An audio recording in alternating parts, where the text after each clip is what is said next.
تعالوا مع بعض نشوف مثال لمالتي فاريبل كلاسيفيكيشن. عندك هنا 3 صور وعندنا هنا 3 اسئله، فكل سؤال هنا هيجاوب على صوره. فهنا مثلا اول صوره دي فيها عربيه، طيب فيها باص، لا. طيب فيها بيدسترين. بيدسترين دي اللي هو الناس اللي ماشيين دول، او اللي هم يعني عابرين الطريق. فهنا فيها ناس فعندنا هنا الاوتبوت بقى 1 0 1. طيب تاني صورة، العربية، الصورة دي فيها عربية، لا. طيب فيها باص، لا. طيب فيها ناس، طيب اخر صورة فيها عربية، فيها باص، فيها ناس، لا. فبالتالي بناء على الاسئلة دي وبين الصور قدرنا ان احنا بنعمل الفيكتورز بالشكل ده. طيب تعالوا بقى نعمل الفيكتورز دي ترين.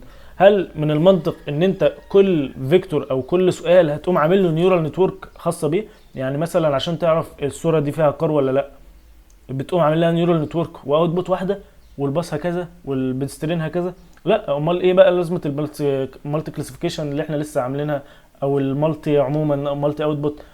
فانت بدل ما كل حاجه بتعمل لها اوتبوت واحد، بتلم كل الكلام ده كله وبتعمل له نيورال نتورك واحده، وبتيجي عند الاوتبوت بتحط كل الاحتمالات او كل الاوتبوت اللي انت عايزها، وبكده انت تقدر توفر وقت ومجهود. وده اصلا يعني ده انت كده قدرت ان انت تحل البروبلم باحسن حل. فبتلاقي هنا الاوتبوت محدد لك الصوره فيها كار ولا باص ولا بسترين بناء على النيورال نتورك بتاعتك.